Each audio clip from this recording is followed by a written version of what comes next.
Pyramid Head is one of the most feared figures in Silent Hill, but almost everything people believe about him is wrong. He isn't a monster wandering the town. He isn't a demon, and he isn't a universal executioner waiting for any lost soul who steps into the fog. He was created for one man, shaped by one mind, born from one unbearable truth. Tonight, we're going to unravel the origin of Silent Hill's most iconic Punisher, piece by piece, exploring how the town forged him, what he truly represents, why only James ever encounters him, and the many theories that attempt to define what Pyramid Head really is. So let's step together into the deepest, quietest corner of Silent Hill. Part 1. The most misunderstood monster in Silent Hill. We begin our journey into the deepest recesses of psychological horror, focusing on a figure who has become one of the most recognizable, yet persistently misunderstood, icons in all of gaming, Pyramid Head. This entity, often referred to by his original title, the Red Pyramid Thing, is the single most important monster in the history of the Silent Hill franchise. Yet the enduring confusion surrounding his true nature consistently trips up both newcomers and seasoned veterans of the lore. To truly understand him is to look beyond the jagged edges of his immense helmet and the blood on his great knife, and instead peer into the darkness of the mind that birthed him. The central mystery surrounding Pyramid Head revolves around a fundamental set of questions that his appearances constantly provoke. Is he a physical being, merely a terrifying, fleshy monster that inhabits the decaying town? Is he a ghost or a supernatural species of executioner, forever stalking the corridors of the otherworld? Or is he something far more complex, a purely psychological projection born from the specific, tortured subconscious of a single man? The confusion is entirely understandable, and it has been deliberately amplified over the years. The difficulty in pinning down a single, definitive truth about the creature largely stems from his later, highly publicized appearances outside of his original, canonical context. His inclusion in spin-off games, massive marketing campaigns, and subsequent cinematic adaptations often divorces him entirely from his unique, original purpose in Silent Hill 2. In these later appearances, he is often reduced to a generic, physical butcher, a brute force antagonist who functions as a simple symbol of the town's general evil. This commercialization, while making him famous, is precisely what obscures his true, intimate function. However, to the purists of the lore and the devoted fans of Silent Hill 2, the facts are clear and uncompromising.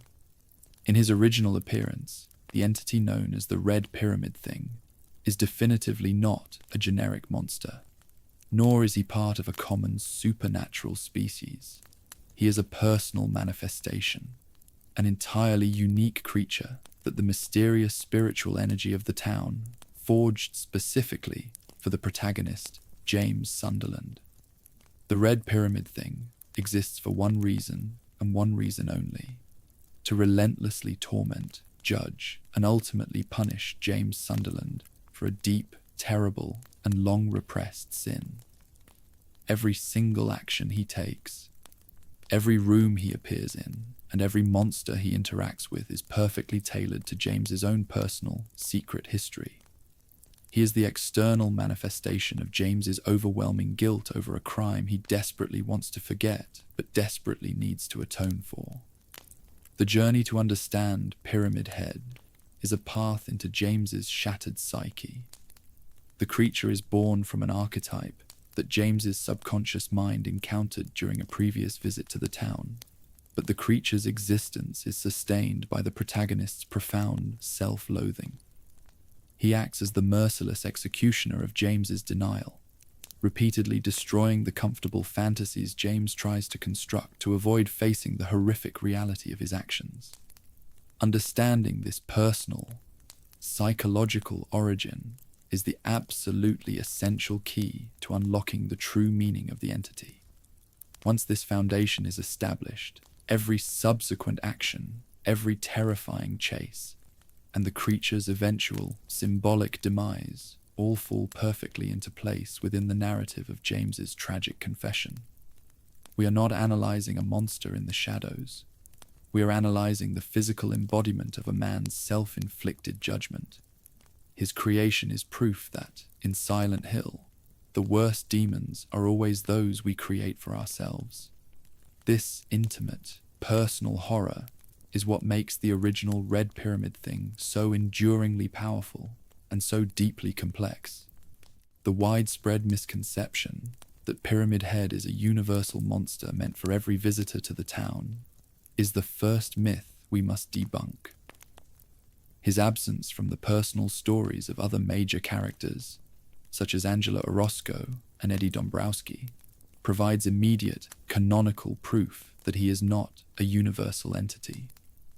Angela sees monsters related to her personal history of abuse, and Eddie sees monsters related to his own violent impulses toward others.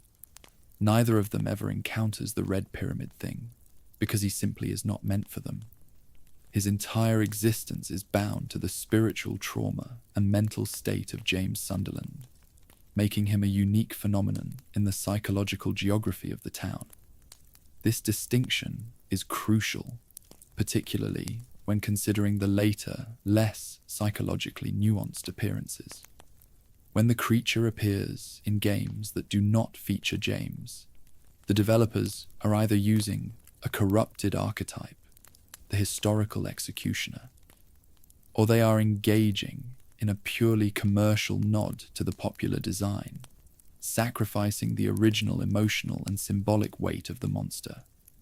The original Silent Hill 2 entity, however, remains fixed and absolute in its function. He is the ultimate tool of self-punishment, the inescapable shadow of a man's own bloody hands, manifested in the rotting corridors of his own personal hell. The Red Pyramid thing is the most terrifying monster because he is the most personal one. Part 2. The Town's Power. How Silent Hill manifests punishers. To comprehend the existence and function of Pyramid Head, the Red Pyramid thing, we must first firmly establish the peculiar and terrifying metaphysics of the town of Silent Hill. The town is not simply a location that is haunted. It is a sentient, spiritual catalyst that reacts directly to the internal psychological landscape of those who enter it. This unique power is the essential foundation for the entire psychological framework of the franchise, explaining how the town is able to manifest creatures and environments tailored precisely to the minds of its visitors. The core ability of Silent Hill is its capacity to use its inherent spiritual energy, often rooted in historical agony and ancient rituals, to construct a personalized otherworld for the protagonist. This otherworld is not a generic hellscape. It is a meticulously crafted physical reflection of the visitor's subconscious trauma, repressed guilt, unfulfilled desires, and inner conflicts. The town takes the raw, painful data of the visitor's mind and builds a bespoke, multi-layered environment designed to force a confrontation with that internal suffering. In this self-created reality, the monsters are not random demons wandering the fog. They are personified fragments of the visitor's subconscious. These manifestations are not merely scary. They serve a specific, essential narrative function. They act as a form of punishment and a demanding arena for catharsis. The visitor is forced to confront their shame, their violence, and their repressed sexuality in physical, grotesque forms that are drawn directly from their own memories and psychological needs. The environment and the creatures are tailor-made to extract a confession or force an act of atonement. Pyramid Head is the quintessential, ultimate example of this power. He is the most powerful and specialized monster created by the town, because he is manifested from the most profound and devastating guilt carried by the protagonist, James Sunderland. The entity is not a physical species of monster that happened to be in the town. He is an executioner created specifically from the archetype James's subconscious mind needed to enforce his self-judgment. The town, sensing the immense, repressed guilt James carries over the murder of his wife, Mary, delves deep into his memories. It finds an appropriate archetype of justice and punishment that James has previously encountered, the historical executioners of the town's past, and then uses that visual seed to grow the physical manifestation of his guilt. This entire process is fundamentally different from a simple hallucination. While the monsters are projections of the mind, they are entirely physical and share a tangible reality within the town's influence, meaning they can hurt James, they can be killed by him, and they can interact with the environment in ways that enforce the reality of the punishment. The power of Silent Hill is so great that it turns the psychological into the immediate and deadly physical. The necessity of the town's power is that James, in his denial, is unable to admit his crime to himself. The town creates the Red Pyramid thing because only a force external to James, yet internal to his mind, can successfully strip away his layers of denial and force him to acknowledge the violent truth of his past. Pyramid Head's relentless pursuit represents the inevitability of judgment, the idea that no matter how fast James runs, he can never truly escape the weight of his own conscience. Therefore, the entire foundation of the Pyramid Head story rests upon the understanding of the town's profound psychological mirroring ability. Silent Hill is the crucible, and James Sunderland's mind is the molten metal from which the monster is forged.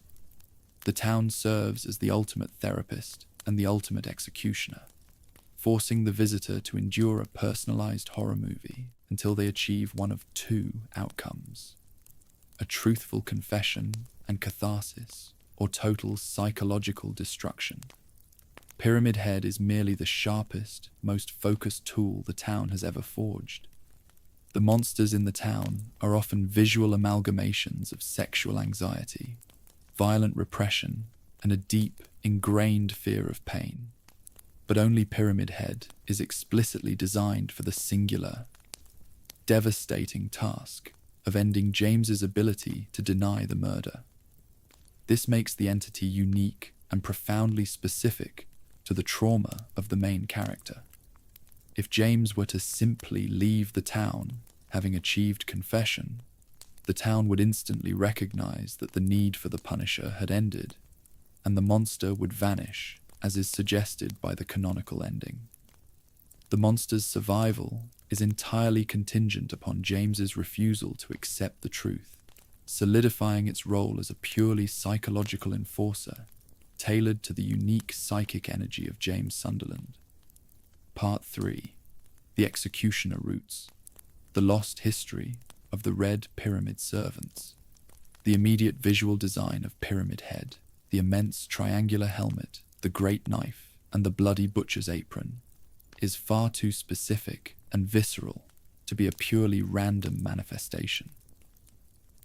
The creature's form is rooted in a canonical piece of the Silent Hill 2 lore, a visual archetype that the town specifically selected from James Sunderland's memory to serve as his personalized executioner.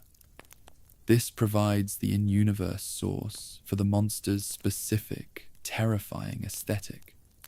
The source for the imagery is discovered by James in the town's decaying historical society and the art museum. While navigating these dark, abandoned buildings, James encounters old paintings and historical notes that provide a chilling glimpse into the town's violent past. These historical records depict figures from the town's early days, specifically from the era when the area served as a brutal penal colony and site for intense ritualistic worship. These historical figures were the ancient executioners or ritual servants of the town's cult-driven, dark past. They were responsible for carrying out public executions, sacrificing victims, and participating in painful, ritualistic acts. To achieve ritual anonymity and strike fear into the population, these figures wore enormous, distinctive, pyramid-shaped red helmets that completely obscured their faces and forced their heads into a downward, burdened posture. They often wielded spears or great knives, similar to the weapon James's Punisher carries, planting the visual seed. The crucial detail here is that James Sunderland had seen these paintings and historical notes before. During a past visit to Silent Hill with his wife, Mary, before she became terminally ill, they likely visited the museum or historical society as tourists. James's conscious memory may have long since repressed this historical detail, but his subconscious mind retained the terrifying, authoritative image of the Red Pyramid servants. When James later returns to the town, burdened by the crushing, repressed guilt of his wife's murder, the town's spiritual energy begins its work. It doesn't create a creature from scratch. It sifts through James's mind for an archetype of absolute punishment and inescapable justice. The town finds the historical images of the executioners, the anonymous figures with the immense triangular burdens on their heads, and uses that potent visual seed to manifest the Red Pyramid thing. This connection to the ancient history of the town provides a powerful, multi-layered explanation for the monster's form, justification for the design. It justifies the iconic pyramid shape and the red color, the color of blood and ancient ritual. The creature wears the mask of a ceremonial executioner, fulfilling James's internal need for ritualistic judgment. Personal connection. It ensures the creature is tailored specifically for James. The imagery is drawn directly from his own past experience and memory, making the monster intrinsically his own. No other visitor to the town would have the same set of memories, and thus would not manifest the exact same creature. Authority and judgment. By taking the form of the town's historical executioner, Pyramid Head embodies an almost divine, absolute authority over James. He is the ultimate judge from the town's own dark past, selected to enforce the town's law of spiritual retribution upon James. It is important to emphasize that this historical connection does not mean the actual ancient executioner is stalking James. The ancient history merely provided the blueprint, the visual costume that the town used to clothe the spiritual manifestation of James's personal guilt. The physical entity that James encounters in Silent Hill 2 is a unique, personal manifestation, created in the image of the historical servants, but its consciousness and purpose are tied solely to the psychological state of James Sunderland. Later appearances of the creature in other titles, such as Silent Hill, Homecoming, often retcon this detail, making the executioner archetype a more generic, recurring figure, tied to the town's purgatorial reality for multiple protagonists. However, within the purest canon of Silent Hill 2, the Red Pyramid thing is the one and only personal executioner, drawn directly from the lost history James inadvertently carried in his mind. Part 4. James Sunderland arrives, the perfect candidate for a Punisher. The true horror of Silent Hill 2 begins with the arrival of James Sunderland and the immense, shattering secret he carries. James is the perfect, tragic candidate for the town's transformative power, and his mind is the fertile ground from which the Red Pyramid thing is instantly and inevitably manifested. Understanding James's psychological state upon arrival is critical, for it is the direct source code for the ultimate Punisher that the town creates for him. James arrives in the desolate, fog-shrouded town, carrying an overwhelming, terrible truth. He smothered his terminally ill wife, Mary, 3 years before the start of the game. Mary had been suffering from an aggressive, degenerative illness, and her long, slow decline had transformed their relationship into a torturous cycle of caregiving, resentment, and profound physical and emotional distress. James killed her not out of a pure act of mercy, but also to end his own unbearable suffering and resentment over the loss of their life and the endless, demanding care she required. Upon his arrival in Silent Hill, James is in a profound state of denial. He consciously believes he has received a letter from Mary, telling him she is waiting for him in their special place in Silent Hill. This belief is the psychological shield he has built around the truth. The letter, of course, is a fake, a creation of his own desperate, guilty subconscious mind. He is not searching for his wife. He is searching for a way to escape the crushing reality of her murder.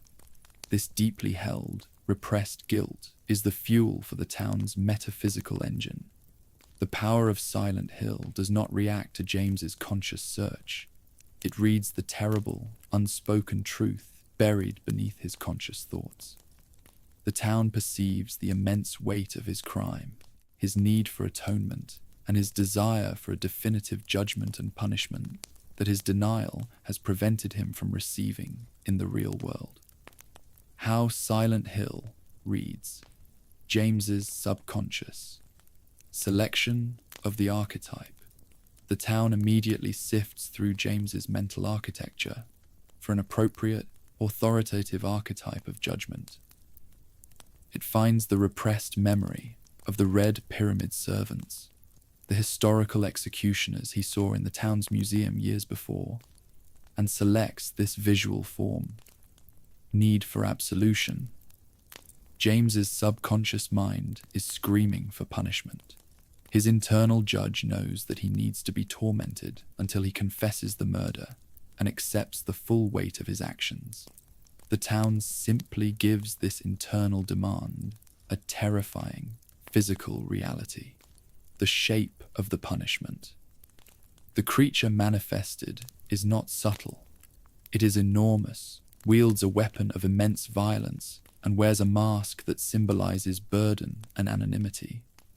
This form reflects the immense weight of James's guilt, the extreme violence of the act he committed, and the anonymity he craves to avoid facing the truth.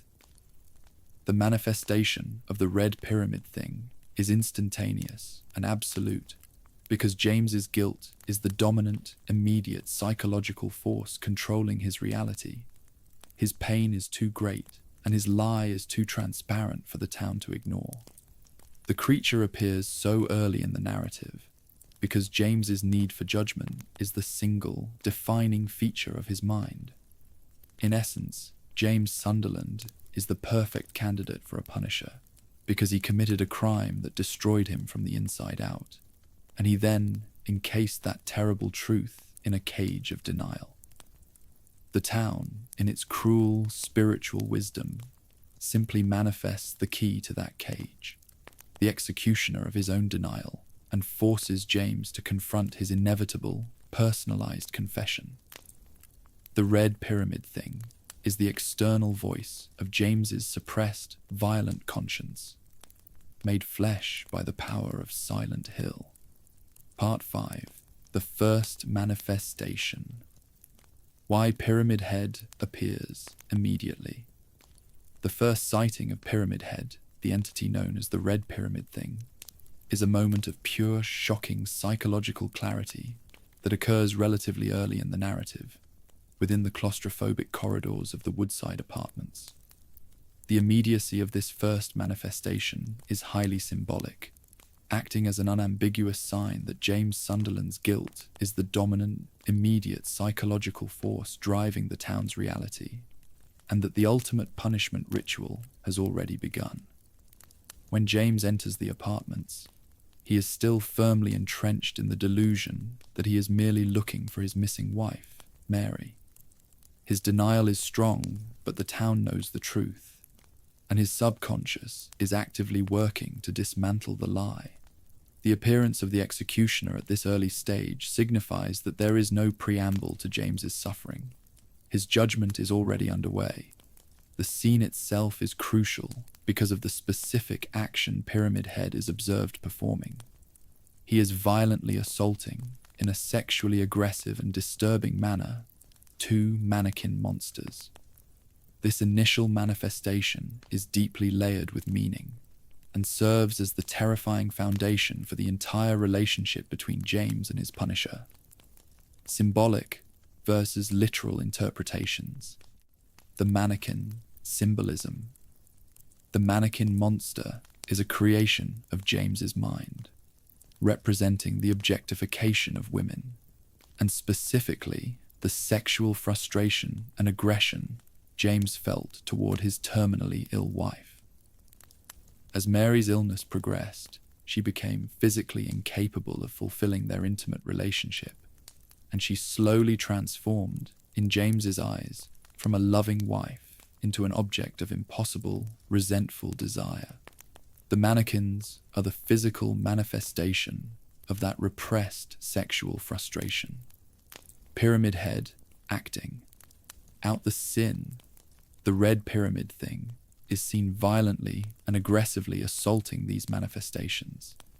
This is the Punisher acting out the violence and aggression James felt, but could not consciously admit to while caring for Mary. James could not consciously assault his sick wife, but his resentment over the loss of their intimate life was immense and violent. Pyramid Head performs this brutal, unacceptable act, externalizing James's deepest, most suppressed rage. He is the physicalization of the resentment and violence James inflicted on Mary, both physically in the smothering and emotionally through his resentment during her illness. The immediate executioner. The fact that the red pyramid thing appears immediately, performing an act of grotesque as ritualistic violence, tells James's subconscious that his punishment is already absolute. The town did not wait. It instantly created the perfect embodiment of his guilt and rage, and set it to work on the physical manifestations of his sexual shame. The immediacy of the first encounter is directly proportional to the size of James's sin and his denial. He is an ideal subject for the town's power, and thus the most powerful and personal entity is manifested without delay. Pyramid Head is not merely showing up. He is actively revealing the deepest, ugliest truths about James's emotional state, before James is even ready to admit them. This early sighting defines the creature not as a random brute, but as a sophisticated psychological executioner whose actions are tailored with surgical precision to the protagonist's trauma. The horror of the red pyramid thing is derived entirely from the realization that every terrifying action he takes is merely a reflection of the violence, rage, and shame that James Sunderland carries inside his own tormented mind. This first appearance sets the tone for the entire game, confirming that James has entered a reality where his own subconscious guilt has been given massive, unstoppable physical form. Part 6. The Great Knife. Meaning, symbolism, and James's relationship to violence. Beyond the iconic helmet, the most defining and terrifying feature of Pyramid Head, the red pyramid thing, is the massive, archaic, and unwieldy weapon he drags behind him, the Great Knife. This object is far more than a simple weapon of murder. It is a profound piece of symbolism that directly reflects the immense crushing weight of James Sunderland's guilt and his sudden, terrible capacity for extreme violence. The sheer scale of the Great Knife is the first key to its symbolic meaning.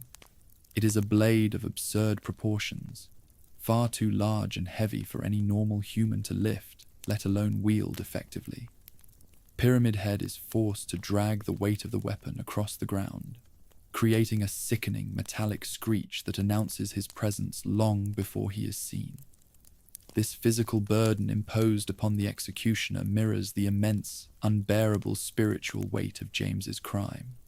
The act of smothering his wife, Mary, was an act of extreme, desperate violence that has since crushed James's psyche. And the great knife gives this psychological weight a tangible, inescapable physical form. The knife represents the tool of the ultimate transgression. It symbolizes the moment James crossed the line from loving husband and caregiver to cold-blooded murderer. The weight of the knife represents the absolute, irreversible finality of the act he committed. It is a reminder that the violence he inflicted was overwhelming, complete, and utterly devastating. The symbolism of the great knife is reinforced by a crucial moment later in the game. Deep within the oppressive, confusing structure of the labyrinth, the physical representation of James's darkest subconscious, James finds the great knife himself. This is a chilling realization. The weapon of his punishment is now accessible to him. This moment is essential because it symbolizes James's growing, terrible acceptance of his own capacity for violence. When James picks up the knife, he struggles immensely. It is slow, difficult, and almost impossible to wield effectively, confirming that this level of violence and guilt is too large for his mind to handle comfortably. However, the fact that he can wield it at all signifies that James is beginning to acknowledge the brutal truth. The violence of the executioner is his own violence. The great knife serves as the physical bridge between the actions of the punisher and the hidden desires of the protagonist. Pyramid Head's original purpose was to act out the aggression and violence James suppressed. By confronting and briefly possessing the same weapon, James moves one step closer to admitting that the rage and resentment that fueled the murder were real, and that the violence enacted by the Red Pyramid Thing originated entirely within his own heart. The great knife is therefore a confession made physical, a deadly mirror reflecting the magnitude of James Sunderland's sin. The weapon is also a nod to the historical context of the town, harkening back to the sacrificial and penal colony rituals where executioners wielded similar, specialized tools. However, in the context of James's specific trauma, the knife is personalized. It is a tool of judgment that only two entities in James's manufactured reality can truly interact with. The one who demands the punishment, Pyramid Head, and the one who must eventually accept the crime, James Sunderland. The knife is the heaviest piece of evidence James's subconscious forces him to carry. The sound of the knife dragging on the ground, that metallic, scraping sound, becomes the unmistakable soundtrack to James's relentless self-judgment.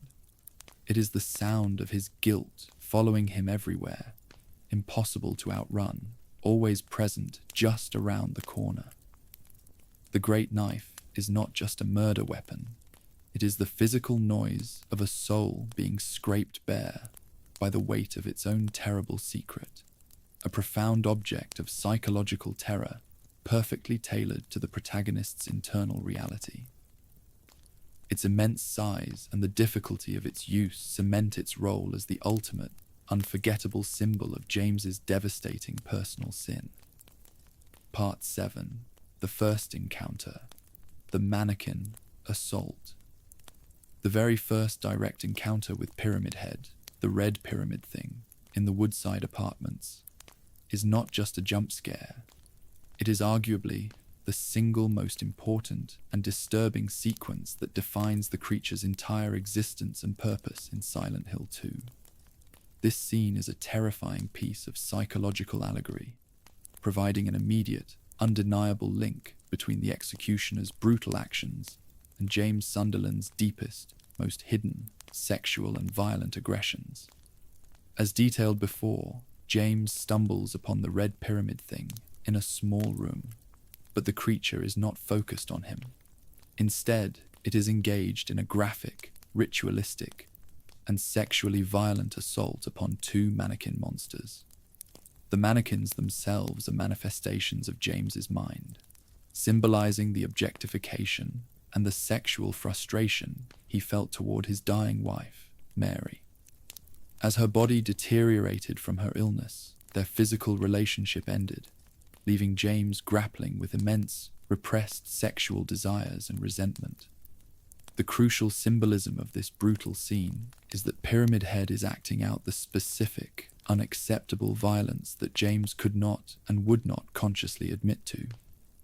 The entity performs the most primal, suppressed acts of aggression and sexual domination that James felt toward the dying Mary, whom he resented for denying him a normal life and leaving him trapped in a demanding role of caregiving. Why this moment defines the character, proof of personal manifestation. This act is the ultimate, undeniable proof that Pyramid Head is not a generic monster. If he were a general executioner of the town's evil, his first action would be to chase and murder James. Instead, he performs a complex, ritualistic act of sexual violence directly relevant to James's suppressed resentment and sexual frustration. No other character in the game has this specific sexual psychological trauma, confirming the creature is unique to James. Externalizing the shame. The creature serves as the physical vessel for James's shame and rage. James's mind could not tolerate the thought of the violence and resentment he felt toward his sick wife. So the town externalized that ugly truth into an unstoppable, anonymous entity. Pyramid Head becomes James's shadow, doing the horrible things James wanted to do but was morally prevented from doing. The origin of violence. The scene firmly establishes that the source of the monster's violence is the protagonist's own mind. The executioner is not a separate evil. He is the physical incarnation of James's suppressed, violent aggression. This single moment defines the entire terrifying scope of the game. James's greatest enemy is his own inner turmoil and repressed capacity for brutality. Ritual and warning. The mannequin assault is a ritualistic warning, a brutal allegory that forces James's subconscious to confront the reality of his own inner turmoil. It is a necessary, shocking initiation into the horrors of the otherworld, preparing James for the full weight of his psychological confrontation. When Pyramid Head finally turns his attention to James after the ritual is complete, the horror is complete. James realizes that this entity, capable of such personalized, grotesque violence, is now focused entirely on him. The scene is deeply disturbing, not because of the graphic nature of the assault, but because the violence is allegorically James's own. The creature is the physical manifestation of the dark side of his relationship with his dying wife, an unrelenting, violent reminder of the resentment and aggression that festered inside him, leading inevitably to the final, fatal act of smothering Mary. The entire narrative of Pyramid Head as the executioner of James's denial begins and is fully articulated in the horror of the mannequin assault. Part 8. The redness of the pyramid. Color, shape, and ancient ritual. Meaning, the iconic visual design of Pyramid Head is deliberate, specific, and packed with symbolic meaning that reaches back into the psychological landscape of James Sunderland and the dark historical roots of the town itself. The choice of the red color and the imposing pyramid shape are not random aesthetic decisions. They are carefully chosen elements that communicate judgment, burden, and ritualistic violence. The red helmet, color, rage, and blood. The enormous helmet of the red pyramid thing is defined by its deep, visceral red color. This color choice is universally linked to immediate and powerful psychological and ritualistic concepts. Blood and violence. Red is the color of spilled blood, linking the executioner directly to the violent nature of the acts James committed and the historical ritualistic practices of the town. The helmet is perpetually stained with the blood of its victims, signifying the creature's constant state of execution. Rage and resentment. Red is the color of intense, uncontrollable rage.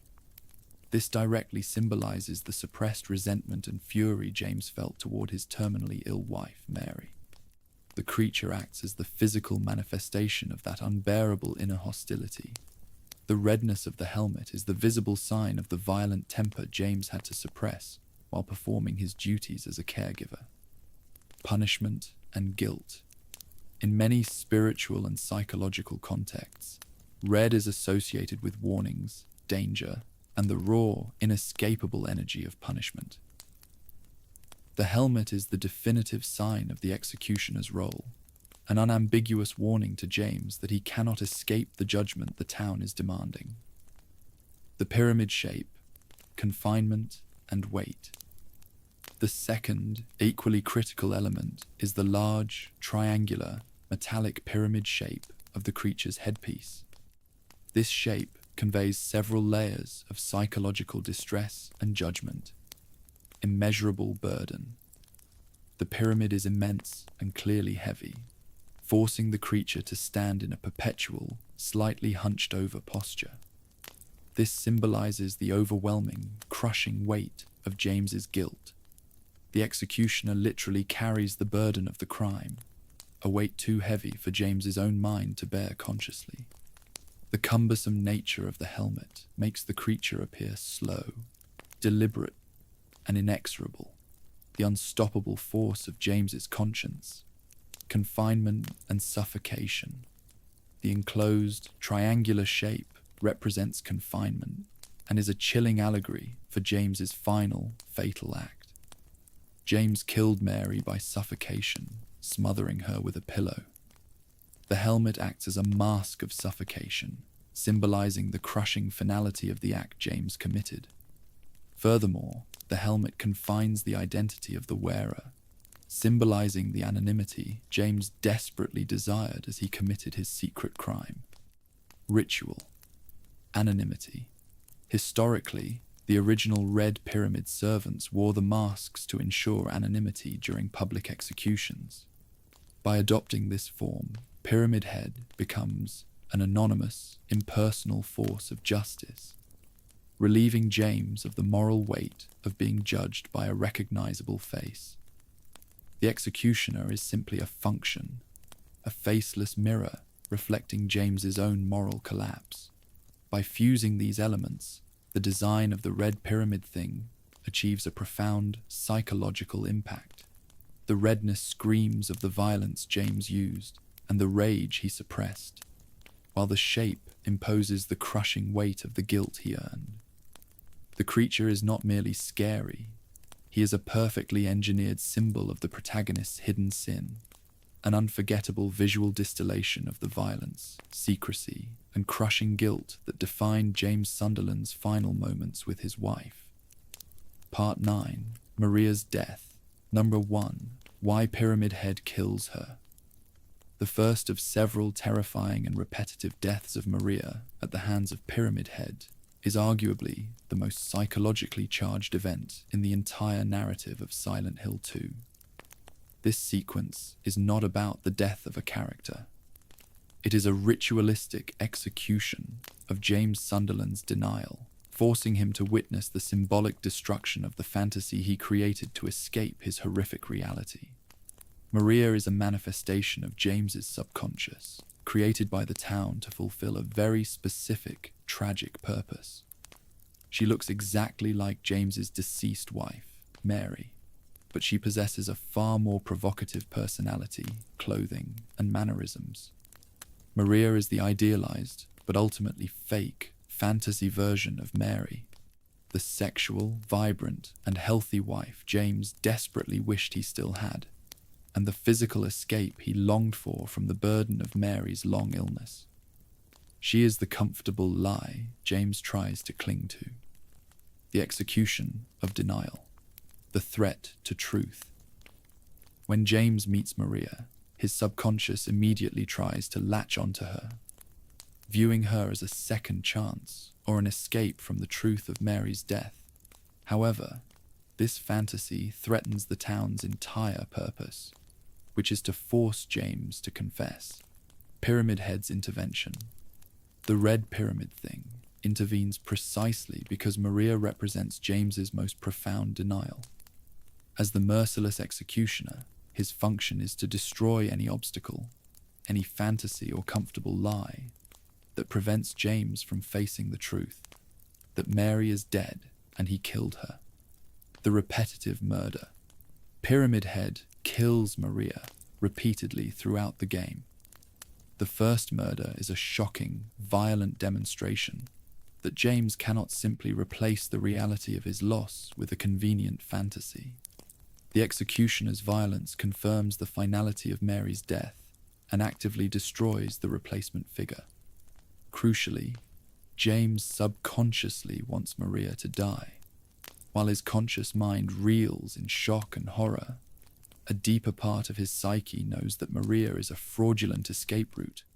Her continued existence is a constant, shimmering reminder that his real wife is gone, and that he is responsible.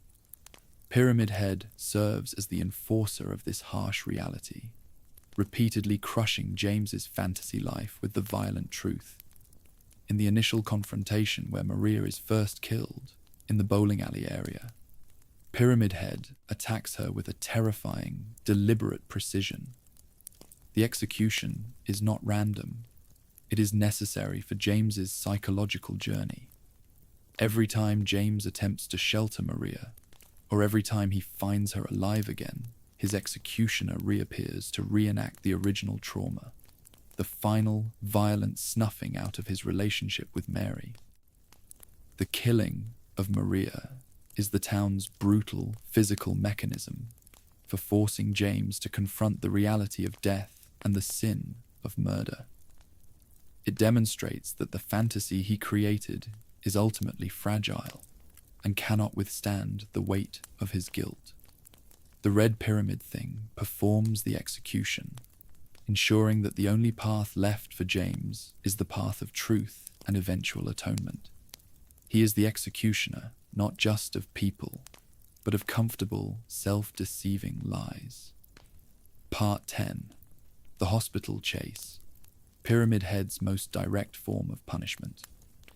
The extended chase sequence within the claustrophobic and decaying Brookhaven Hospital is one of the most terrifying, pivotal moments in Silent Hill 2, crystallizing the function of Pyramid Head as an unstoppable, relentless force of personal punishment. This entire sequence is a metaphorical chase where James Sunderland attempts, in vain, to outrun the immense crushing weight of his guilt. The hospital is a deeply significant location for James's trauma.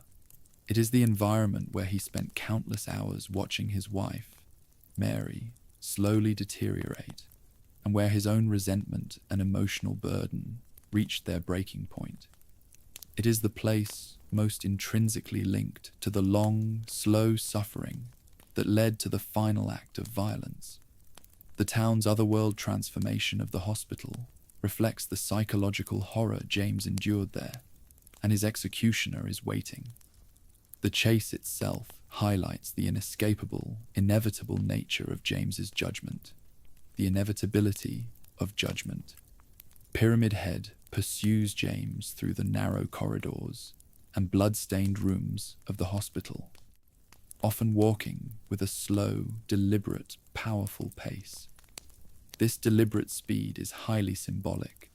It suggests that James can try to run, but his guilt is inevitable. It will catch him. The punishment is not fast and chaotic. It is slow, methodical, and absolute.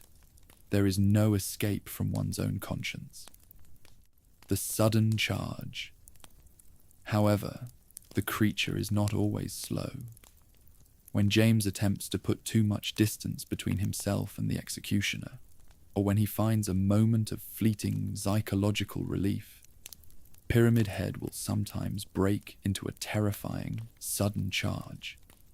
This symbolizes the swift, violent retribution that awaits James if he tries to forget his crime entirely or run too far ahead of his need for atonement. The guilt will lash out violently if he attempts to escape the town's prescribed path of confession. Direct, physical torment. The sequence involves direct, physical threat, confirming that the punishment is real and tangible. James must use all his skill to survive, reinforcing the reality that his psychological turmoil has been weaponized into a physical, mortal danger. The executioner is forcing James to fight for his life against his own guilt. The relentless nature of the chase forces James to realize that his punishment is not a fleeting nightmare. It is a constant, unavoidable reality within the town's influence. The pursuit in the hospital, the very place where his suffering peaked, serves as a brutal form of exposure therapy, locking him into a confrontation with his guilt until he breaks. This moment confirms Pyramid Head's role as the enforcer of atonement.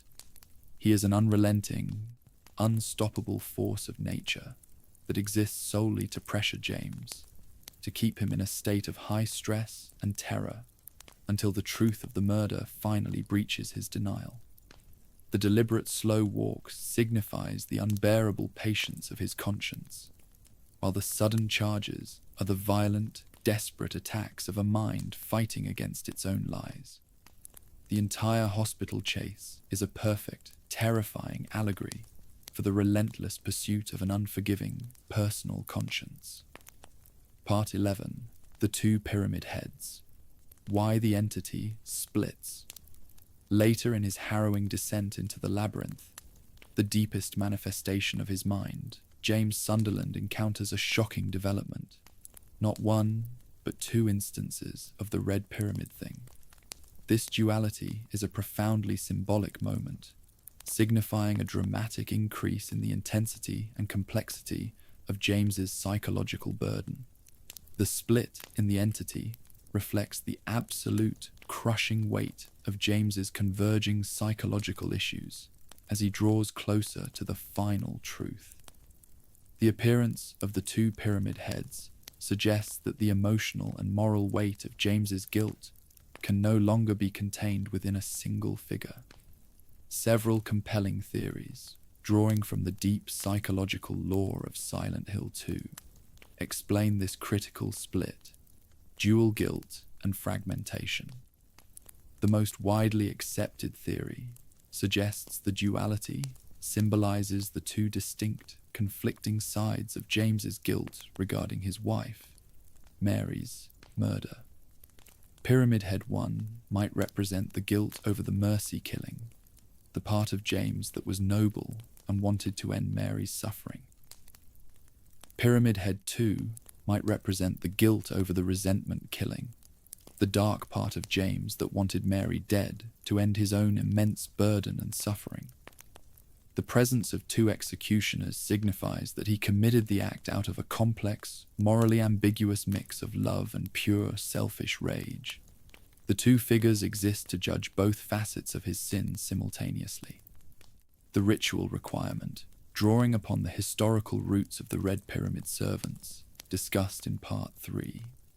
Another theory posits that James's subconscious mind recalls the ancient penal colony practices, where major, ritualistic executions required two executioners to ensure the definitive finality of the sentence.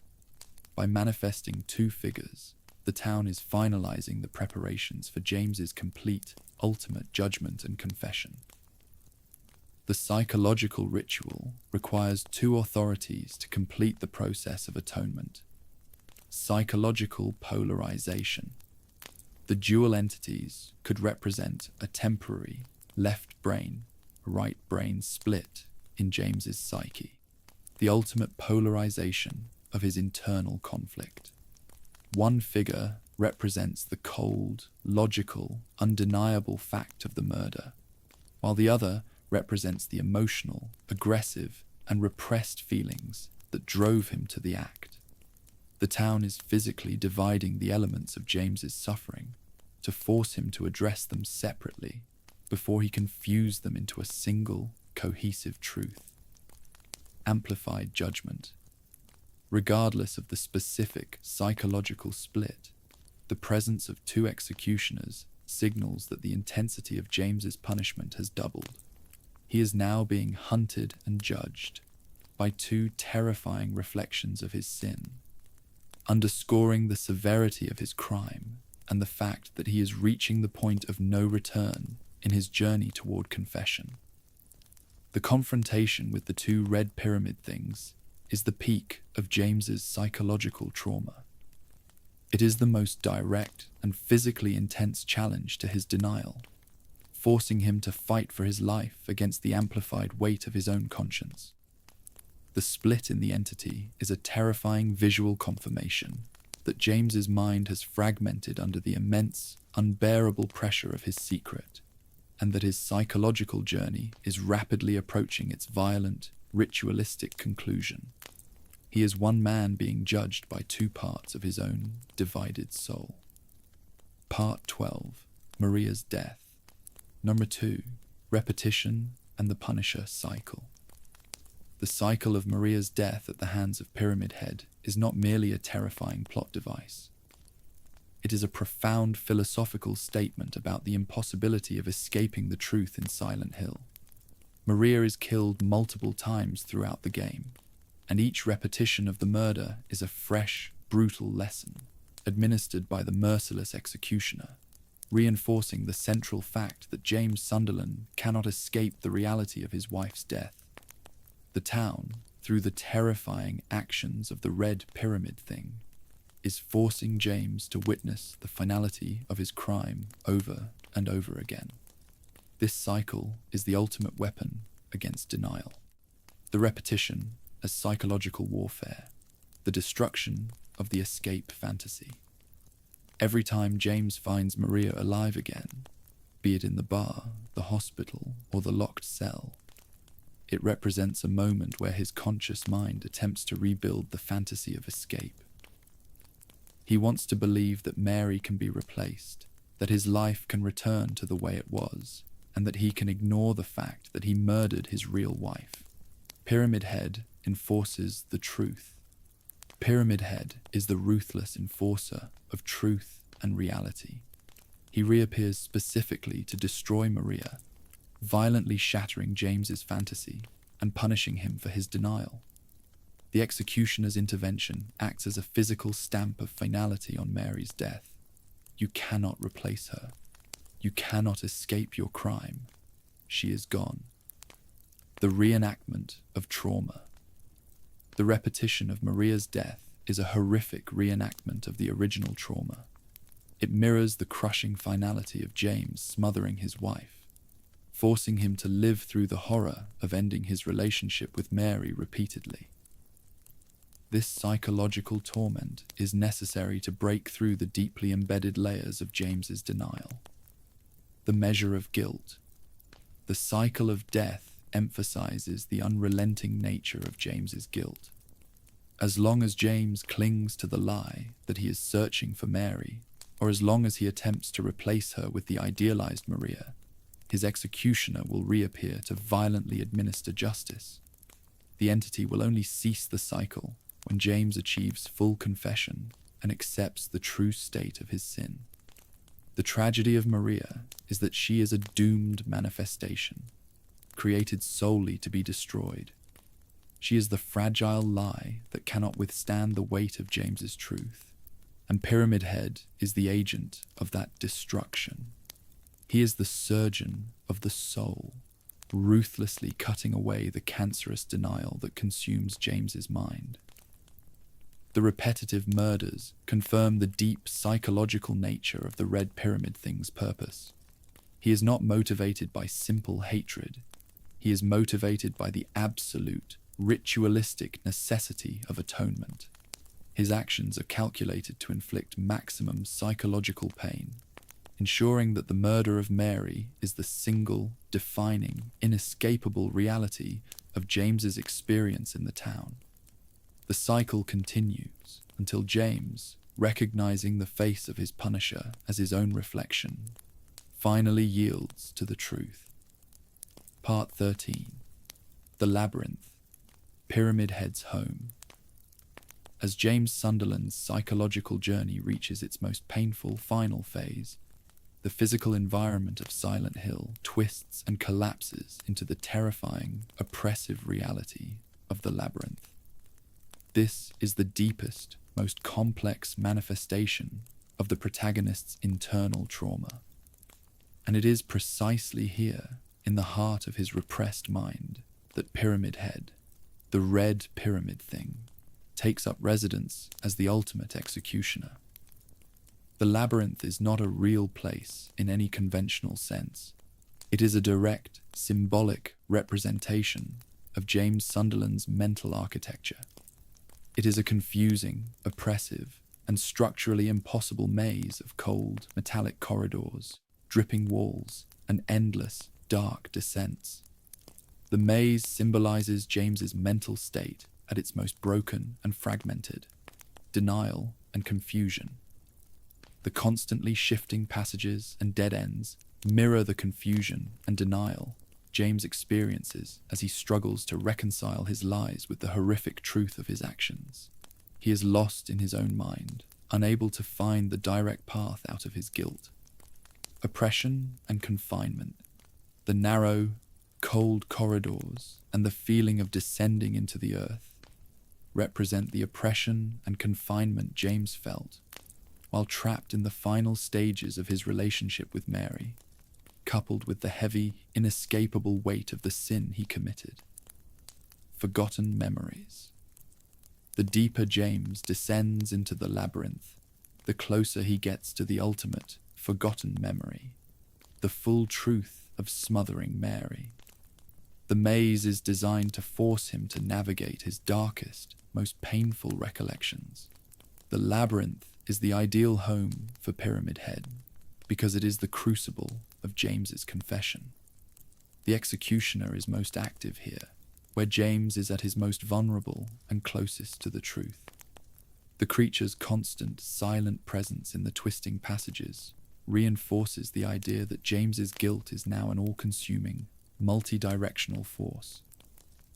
It is in the deepest recess of this mental maze that James confronts the two pyramid heads, as discussed in Part 11, and crucially finds the great knife, as discussed in Part 6.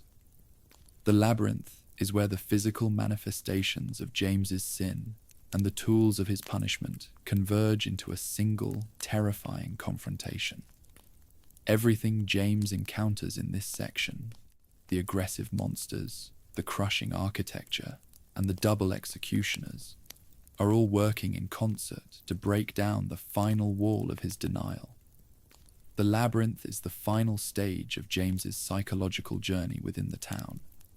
It forces him to stop running and start navigating the painful complexities of his own mind.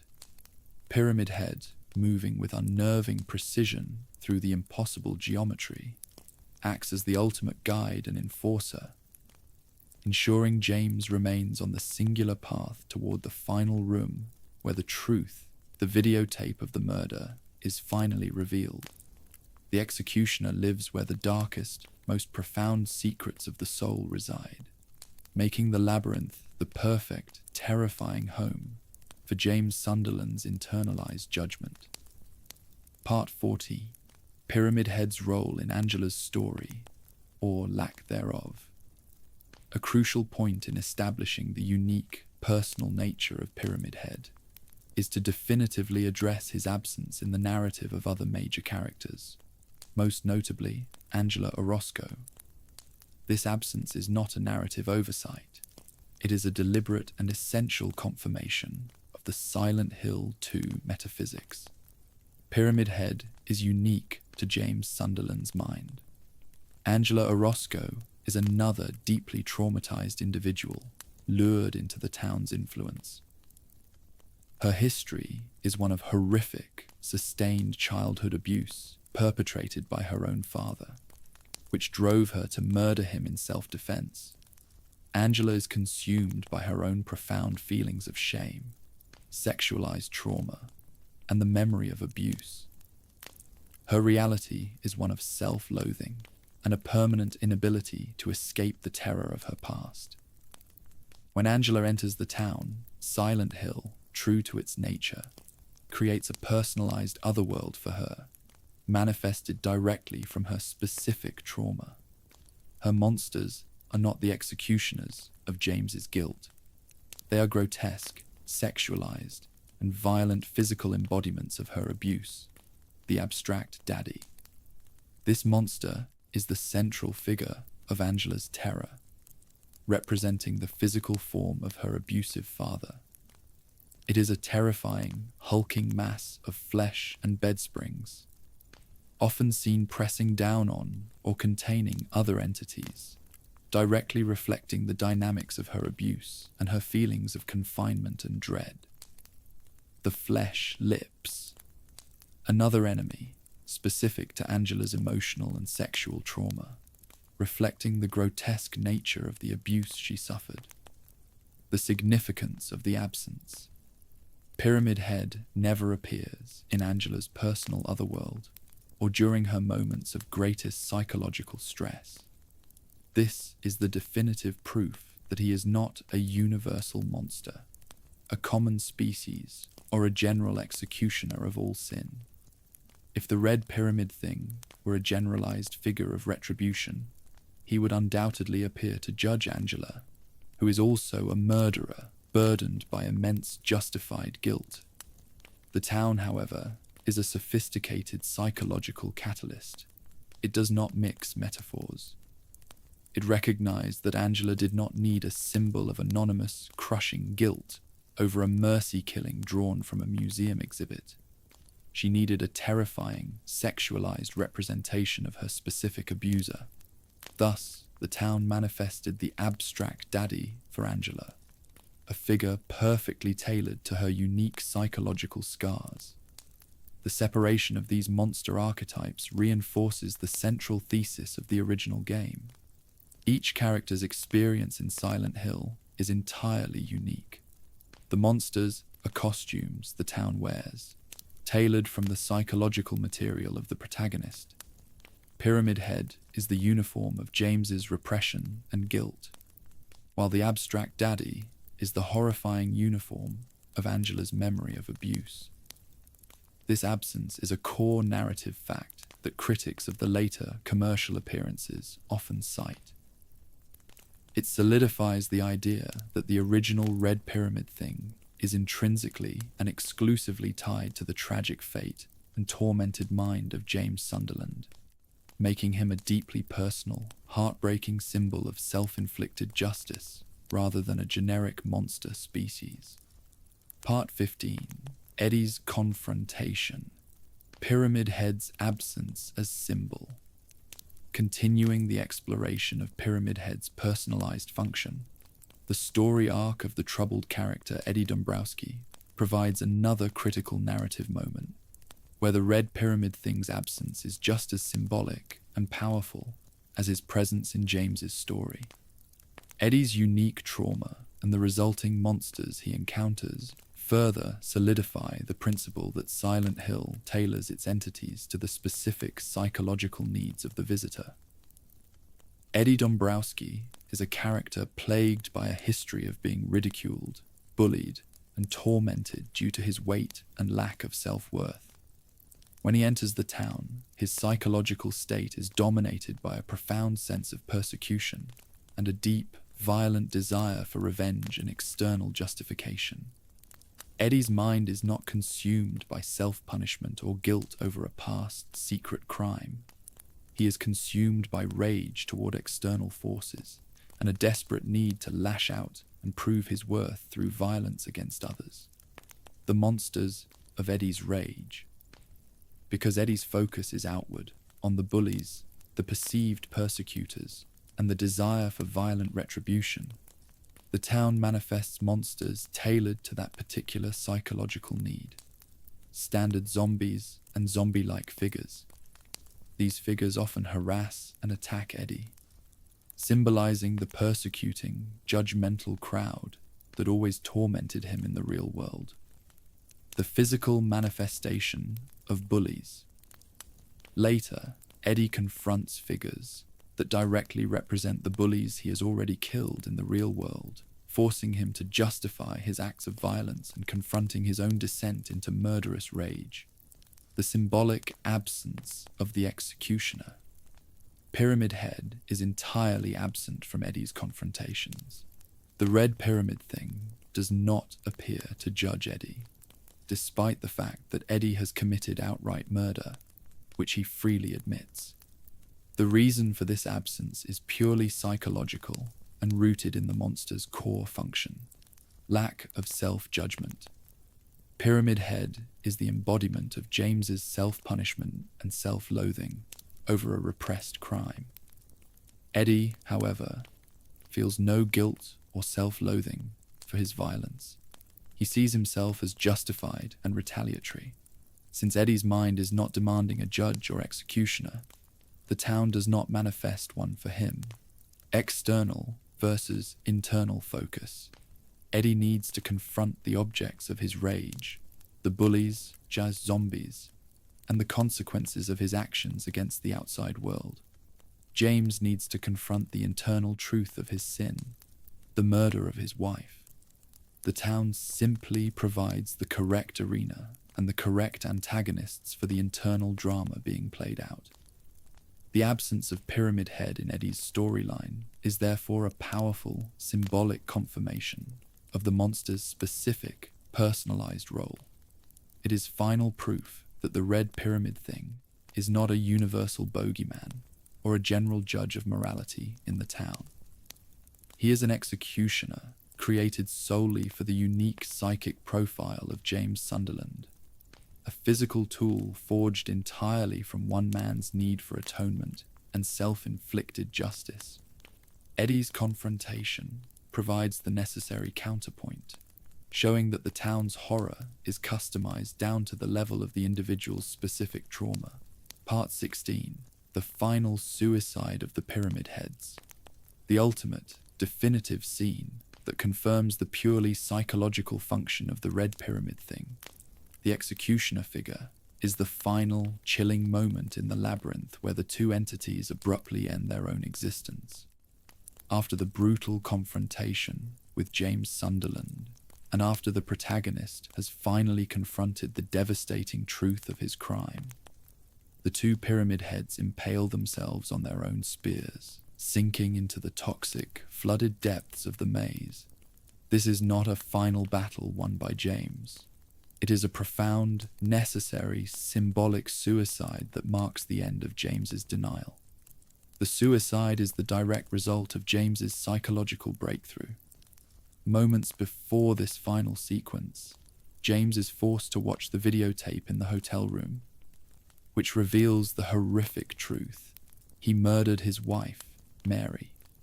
This confrontation shatters the final wall of his denial, forcing him to accept the full weight of his guilt and his role as a killer. Once James has achieved this confession and acceptance, the executioner's function is completely and irrevocably terminated. The red pyramid thing was manifested by the town solely to pursue, torment, and judge James until he admitted the truth.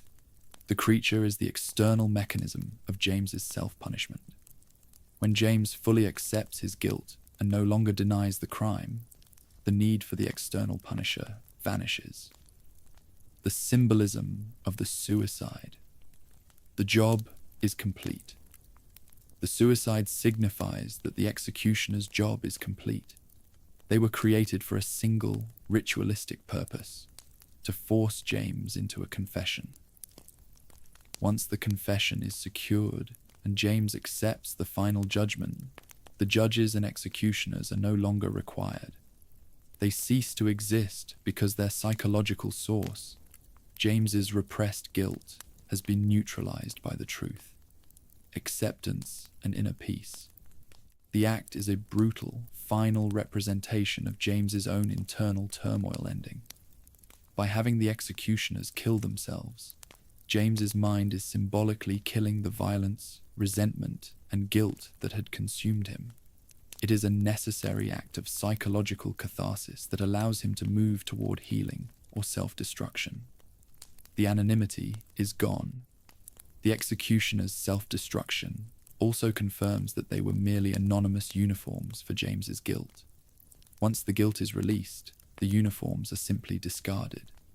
The self-impaling is a final, gruesome sacrifice that confirms their identity was tied only to the function of punishing James Sunderland.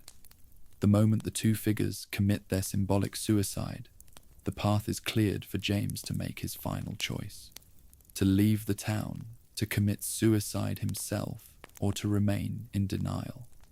The death of the executioners is the ultimate evidence that they are purely personal, psychological entities born from James's mind. A generalized monster species would not spontaneously commit suicide simply because one man admitted his sins. Only a manifestation of a man's conscience would vanish the moment its purpose is fulfilled. The final, quiet sinking of the massive red pyramids into the toxic water is a powerful, silent resolution. It is the end of the chase, the end of the torment, and the ultimate sign that James Sunderland has finally been forced to face himself.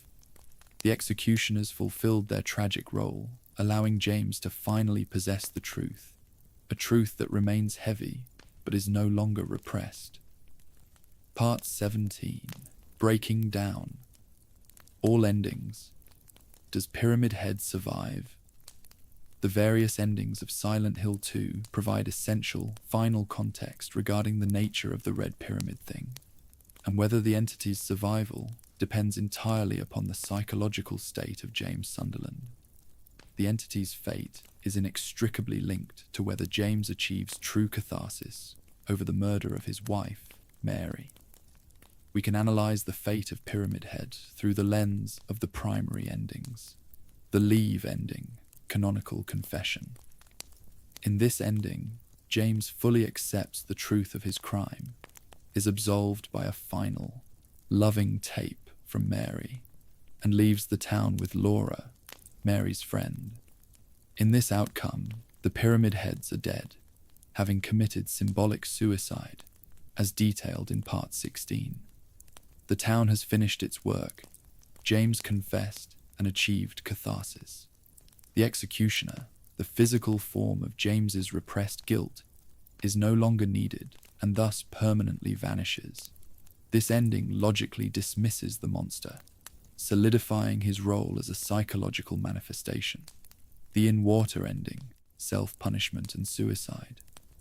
In this tragic ending, James accepts the truth, but is unable to live with the guilt, choosing to drive his car into the lake, committing suicide. The Pyramid Heads are again absent because James has taken over the role of his own executioner. By choosing self-destruction, James completes the ritual of punishment himself. The external executioner is dismissed because James has become his own final judge. This outcome confirms that the creature's existence is tied to James's need for an external agent of judgment. The Maria ending, remaining in denial. This is the crucial ending that suggests the potential preservation of the creature's need. In this outcome, James, despite seeing the truth, remains in denial, chooses to believe Maria's false promises, and leaves the town with her. The implication is strong. Because James has not achieved true confession and has latched onto a new fantasy, the underlying psychological need for a punisher is not satisfied.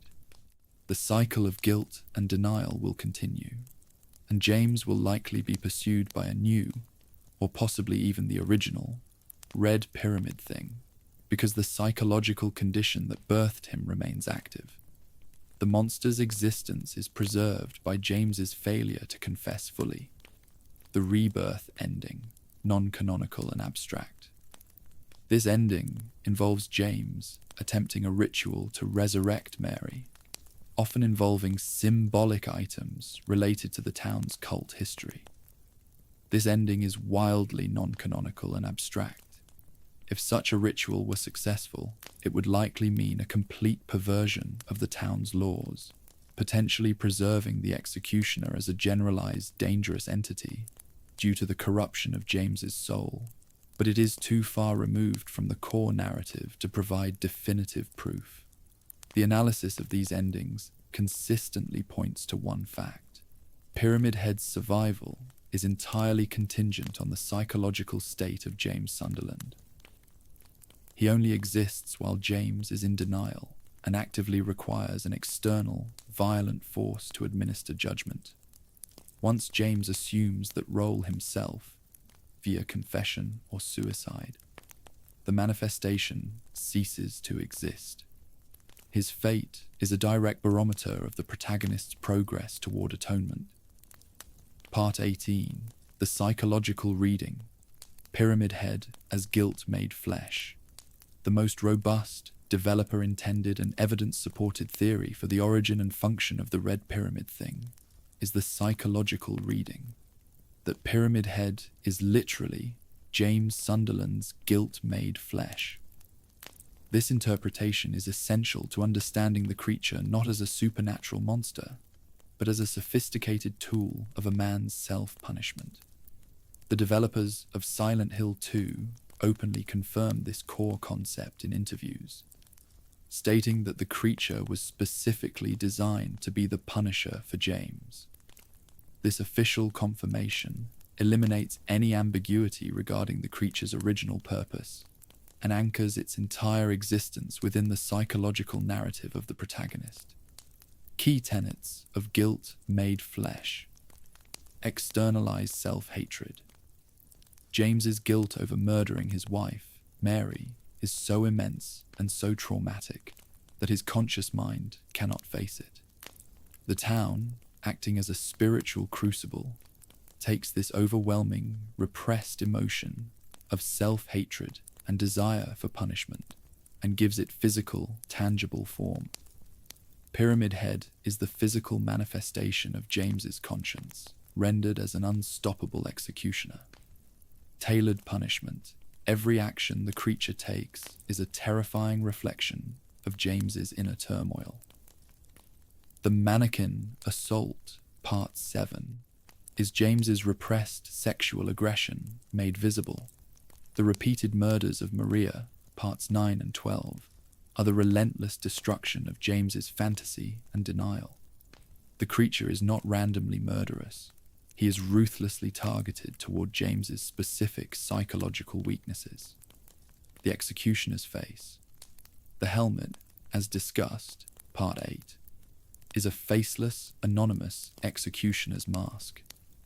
This represents the anonymity James desperately desired when he committed the crime and the ritualistic, impersonal nature of the justice he feels he deserves. Beneath the massive triangular form is essentially James himself, or rather, the part of James that must judge the other. The end of denial. The creature's existence is sustained by James's denial. As long as James can tell himself the lie that he is merely looking for Mary, the monster must pursue him. The moment James admits the truth, the confession, the creature's power source is cut off, leading to its symbolic suicide. Part 16. The monster only lives while the lie does. This psychological reading elevates Silent Hill 2 above simple horror. The creature ceases to be a monster and becomes a tragic symbol. The most terrifying aspect of the Red Pyramid thing is the realization that James is the creator of his own worst enemy. He is being hunted by the physical manifestation of his own moral collapse, his own conscience demanding justice. This interpretation is the canonical truth of the Silent Hill 2 lore. It provides the strongest, most cohesive explanation for the creature's design, his actions, and his final, inevitable demise. Pyramid Head is not merely in the town. He is in James's mind, making him a unique, personal antagonist forged entirely from guilt-made flesh. Part 19. The Trauma Theory. Pyramid Head as Violence. James doesn't admit, closely related to the core psychological reading, the trauma theory focuses specifically on the kind of guilt the Red Pyramid thing represents, arguing that the monster is the physical embodiment of the repressed violence, aggression, and resentment that James Sunderland felt but could not consciously admit to while caring for his dying wife, Mary. This theory delves into the dark side of James's caregiver persona, the long, slow decay of Mary's body and their relationship was an immense trauma for James. He was trapped in a situation of profound emotional and physical exhaustion, leading to a complex cocktail of suppressed emotions, repressed rage and resentment. James loved Mary, but he also deeply resented her for making him suffer and for dying slowly, effectively stealing his future and his identity as a man. He couldn't admit to this ugly, selfish emotion, so it was forced into his subconscious, where it festered into a violent, toxic energy, sexual frustration and aggression. As Mary became an invalid, James was left with profound, unmet sexual frustration. As seen in the mannequin encounter, Part 7, this frustration was channeled into aggression. He desired her, resented her inability to be his wife, and hated himself for those feelings. The violence of the final act. The act of smothering Mary, whether intended as mercy or not, was an immense, violent rupture of their bond. It was a final, desperate act of aggression, fueled by the accumulated resentment of years. Pyramid Head is the manifestation of all this suppressed, toxic material. He is the physical form of the violence James cannot admit that he harbored. The Butcher. The creature wears a butcher's apron and wields a great knife, symbolizing his function as an implement of grotesque violence and pain. The pain James was capable of inflicting. The sexual aggressor.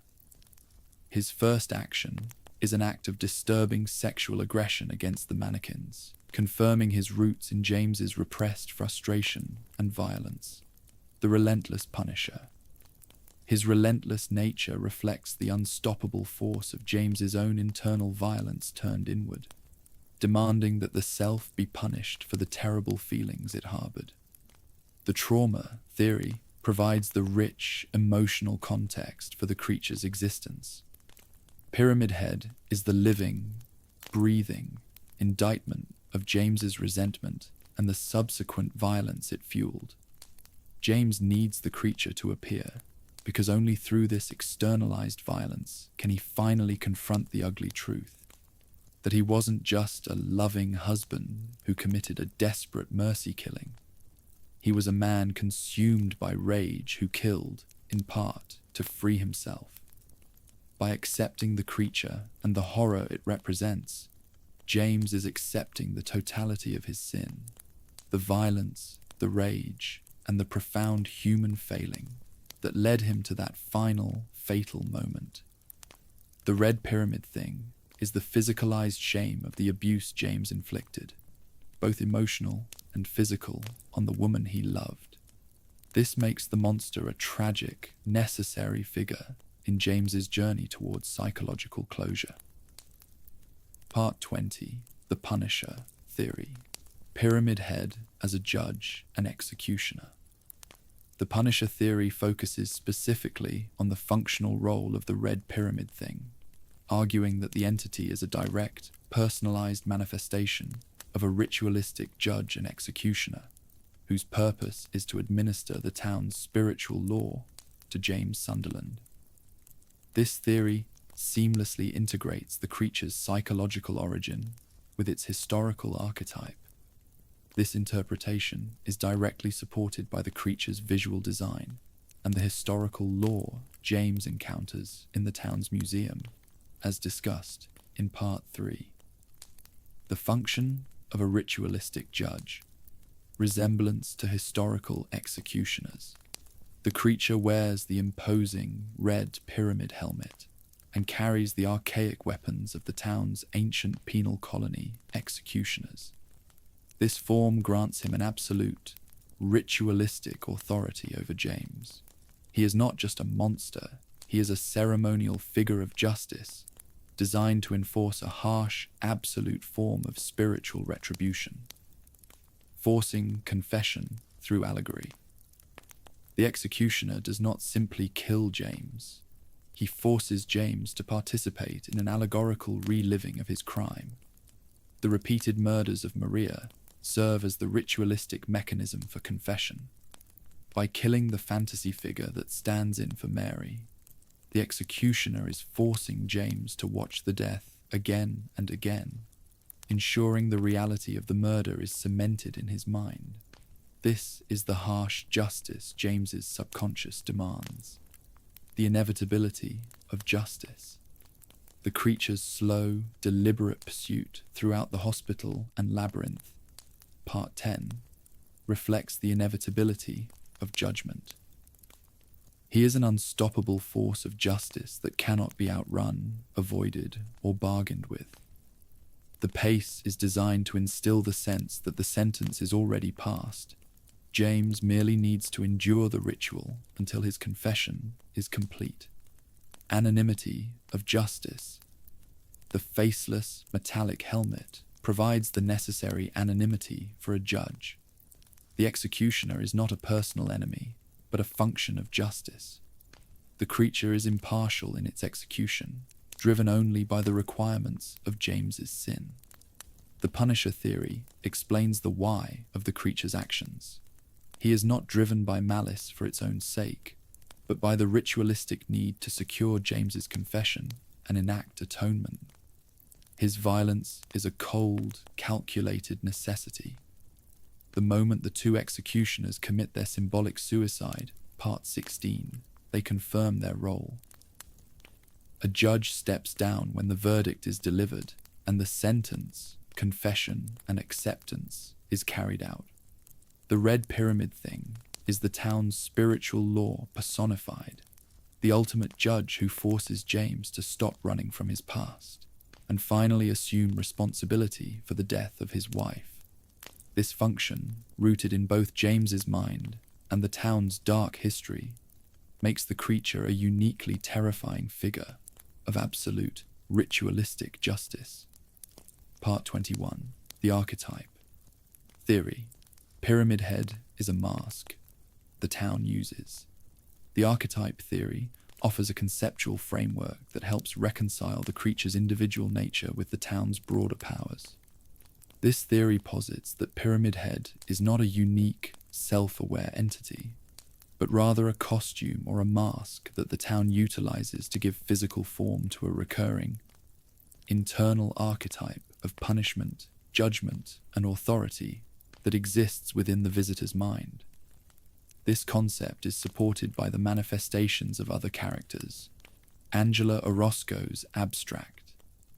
Daddy is a unique entity tailored to her specific trauma, but it also falls into the archetype of the abuser / confiner / sexual threat. The town simply uses the raw material of Angela's mind to construct this specific, terrifying mask. The nurses and mannequins are general archetypes of sexual objectification and anxiety, common to James's trauma and often reflecting the sexualization of suffering. Pyramid Head as the punishment archetype, the costume of guilt. For James Sunderland, the town required an archetype of judgment and execution. It searched James's memory and found the imagery of the Red Pyramid servants, the historical executioners. The town then took the core archetype, Judge Ashchul Punisher, and dressed it in the specific, recognizable costume of the Red Pyramid helmet and great knife, drawing directly from James's repressed memory. A shared language of horror. The town uses archetypes because they are a shared psychological language that instantly communicates the core trauma to the victim. The sight of the massive, slow, red-helmeted figure instantly tells James's subconscious, this is your inevitable judgment. The reconciling of retcons, carefully handled. This theory is also useful when addressing the later appearances of the creature in other games, Homecoming, though this must be handled carefully to preserve the Silent Hill 2 canon. Later games that feature an executioner figure often generically called a bogeyman, are likely utilizing the Punisher executioner archetype inherent in the town's spiritual energy, but clothing it in a similar, powerful aesthetic for a different protagonist, like Alex Shepard. While not the original James-centric entity, it is the town reusing the successful mask of the executioner, which has deep roots in the town's history. In the original, purist context, Pyramid Head is the ultimate expression of this theory. He is the mask of James's guilt. The helmet conceals nothing but the anonymity of the ritual, symbolizing the erasure of any identity separate from the function of punishment. The creature is a powerful, personalized archetype, a custom-built terror that is perfectly designed to inflict the specific kind of psychological pain that leads to James's final, terrible confession. The town simply chose the most appropriate costume for the most devastating judgment it needed to administer. Part 22. The Commercial Retcon Problem. Why Pyramid Head appears in later games. The appearance of Pyramid Head outside of his original, unique role in Silent Hill 2 is perhaps the biggest source of confusion and debate within the franchise's fanbase. His inclusion in subsequent games like Homecoming, the arcade game, and tie-in media is widely regarded by purists as a commercial retcon, a decision driven more by marketing necessity than by canonical psychological storytelling. To understand the core issue, one must return to the absolute truth of the original game. The Red Pyramid thing was created only for James Sunderland and exists only as long as James's guilt requires a punisher. His sudden, recurring presence in later narratives featuring completely different protagonists fundamentally undermines this original, personal meaning. Reasons for the commercialization. Iconic recognition. Following Silent Hill 2, the entity became, by far, the most recognizable and visually terrifying figure in the entire horror gaming landscape. From a marketing perspective, omitting him from new entries was seen as leaving money and excitement on the table. He became the unofficial mascot of the franchise. Generic antagonist. In later appearances, the creature is often simplified, losing his psychological nuance. He is often portrayed as a generic, physical monster, a brute with a massive weapon, serving as the physical executioner of the otherworld, without the complex link to a single protagonist's sexual or violent repression. This makes him an easier, more straightforward antagonist for non-psychological stories. Undermining the canon. The commercial mandate essentially transforms a personal manifestation into a supernatural species. This switch destroys the powerful metaphor that made the original creature so effective. Instead of being a mirror reflecting James's soul, he becomes a simple supernatural fiend, diluting the profound, intimate horror of Silent Hill 2. Handling the retcon in the script. The script must handle this issue carefully, acknowledging the later appearances without validating them as consistent with the original canon. We can frame these later appearances as marketing-driven projections. They are the result of studios prioritizing visual horror and brand recognition over deep lore. Distant echoes. If the town is meant to be a crucible of spiritual energy and historical agony, later protagonists might be encountering a distant echo or the original historical executioner archetype that James also saw, as detailed in Part 21.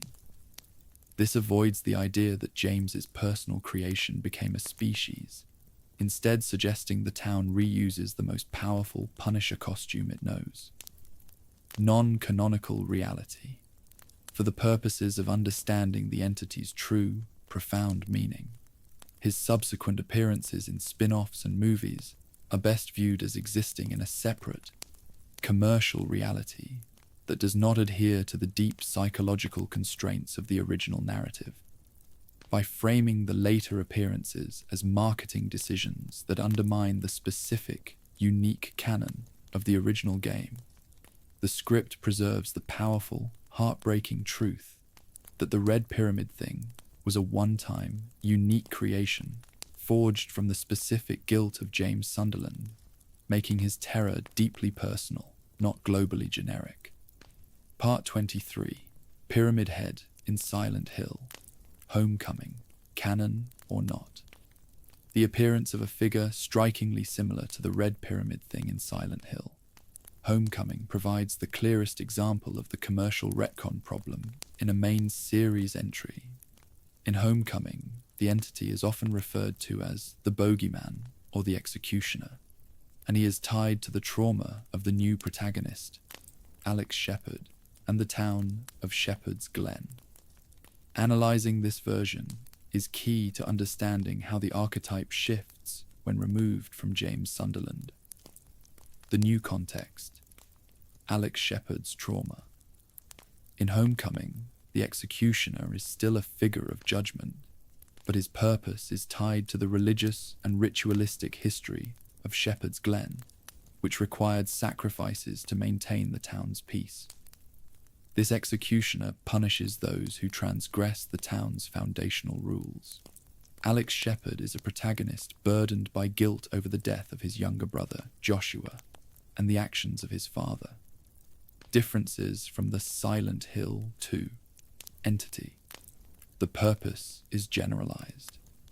This executioner is not tied to Alex's repressed sexual or violent aggression against his loved one in the same profound, intimate way. He is a generalized figure of judgment tied to the town's historical religious rituals and the need to administer justice to the shepherds. Historical archetype focus. This version draws heavily on the historical executioner lore, the idea of a ritualistic judge, but applies it to a completely different character's trauma. The town is reusing the punishment archetype, as discussed in Part 21, because it is the most visually potent form of judgment available in its spiritual vocabulary. Loss of personal nuance.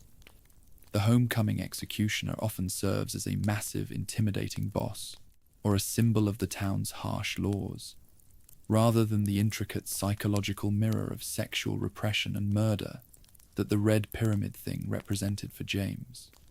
The complexity of the mannequin scene and Maria's repetitive execution is absent. The fan dispute. Purist fans often dispute this version, arguing that it fundamentally breaks the Silent Hill 2 canon. If James's guilt created the entity, then a different protagonist in a different town, Shepherd's Glen, should not be encountering the exact same monster. Analysis without dismissal. The script can analyze the Homecoming executioner by concluding that it is a derivative archetype. It is a figure of judgment that utilizes the same visual motif, the pyramid helmet of the historical executioners, but it is not the same entity that hunted James Sunderland.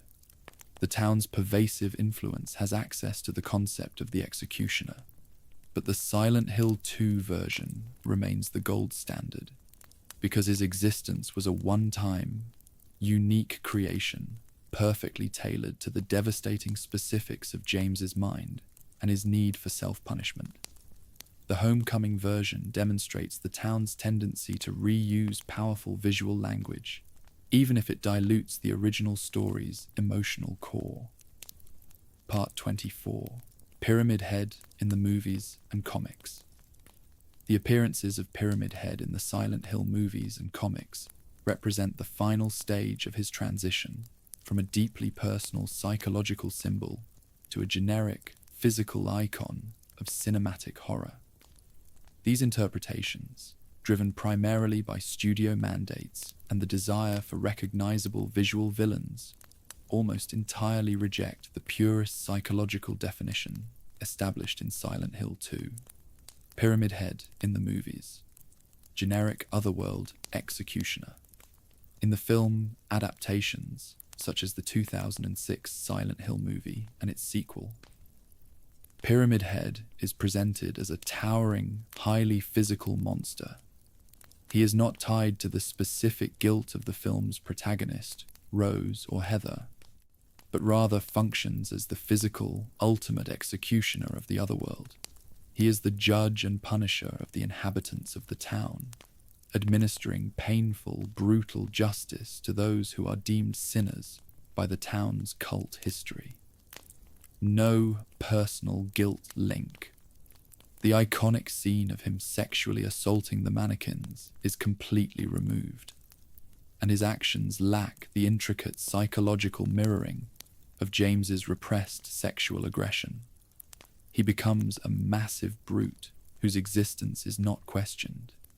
He is simply there as the ultimate, terrifying enforcer of the town's dark law. Visual priority.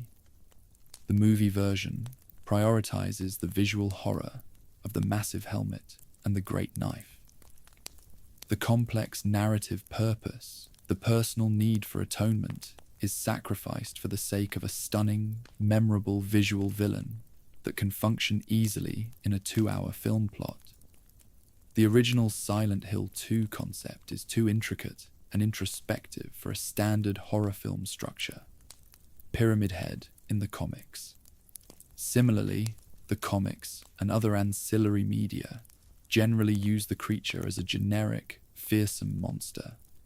They utilize the design because of its visual impact, often ignoring the necessity of linking him back to an individual's specific trauma. Why purists reject these versions? Purists view these interpretations as a fundamental misreading of the creature's original intent. By making Pyramid Head a universal monster, or the town's generic, physical executioner, the films and comics strip the character of his poignancy and tragedy. The terror of the original Red Pyramid thing was that he was a victim of James's mind, a necessary manifestation of a man's broken conscience. When he becomes a common, physical fiend, the horror loses its intellectual depth. The script must explain that these cinematic and comic book versions serve as prime examples of the difference between symbolic horror, the original game, and visual horror, the later media.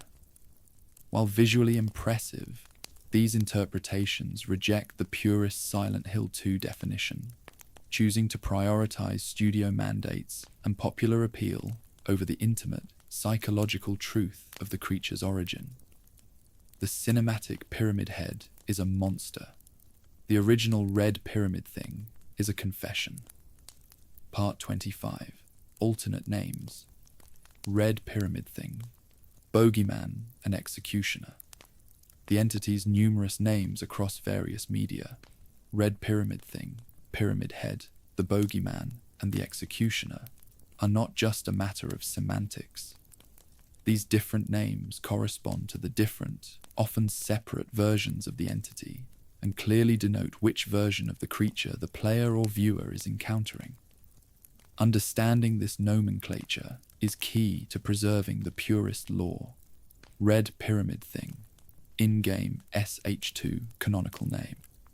This is the name used internally in the original Silent Hill 2 code and often favored by purists. It is a descriptive, objective name that emphasizes his visual form and ambiguity. He is simply a thing wearing a red pyramid. This name is deliberately vague, reflecting James's confusion and the fact that the creature is a unique, personal manifestation without a formal, recurring species name. This name is unequivocally associated with the entity created for James Sunderland, Pyramid Head, fan name. This is the most popular, fan-created name that quickly became the dominant moniker across the entire franchise and marketing materials. It is a simple, visceral description that focuses on the iconic physical feature. While it is the most recognizable name, it is not the original in-game title. It is the name most associated with the commercial icon of the franchise, the Executioner. Historical term. This is the historical term used within the town's law, referencing the Red Pyramid servants of the penal colony era. This name defines the creature's function. He is a judge and executioner. This term connects both the original Silent Hill 2 entity, which wore the costume of the historical executioner, and the later versions in Homecoming, which were also tied to ritual execution. It refers to the archetype, Part 21, the Bogeyman, Homecoming Revelations movie. This is the name specifically applied to the executioner figure in later media, particularly Silent Hill, Homecoming, and the film Silent Hill Revelations. This name denotes a shift toward a generic, universal monster. A bogeyman is a supernatural creature used to scare children, symbolizing a generalized, pervasive evil, rather than the highly specific, personalized guilt of one man. When this name is used, it often signals the version that is not the unique manifestation of James Sunderland's trauma. By tracing these names, the purest law can be maintained. The Red Pyramid thing is the personal entity of James Sunderland. The executioner is the psychological archetype the town reuses. And Pyramid Head is the commercial icon whose appearances outside the original context should be viewed with skepticism regarding their canonical ties to James's story. The choice of name reflects the complexity of the entity and his profound descent from a unique symbol of guilt to a marketable figure of horror. Part 26. The Helmet. What is it really hiding? The massive red triangular helmet worn by the Red Pyramid thing is the creature's single most enduring visual element, yet the most terrifying aspect of the helmet is not what it conceals, but the profound psychological emptiness it represents. The literal question of what is it hiding leads directly to the core symbolic function of the entity, identity erasure and the crushing weight of repression. The literal explanation, given the creature's nature as a physical manifestation, is that the helmet likely conceals a grotesque endoskeleton, or perhaps simply nothing, a featureless, empty space where a human identity ought to be. This is because the entity is not a person. It is a function of judgment, a physical uniform worn by the concept of James Sunderland's guilt. By obscuring any recognizable facial features, the helmet achieves several critical symbolic effects. Ritual anonymity.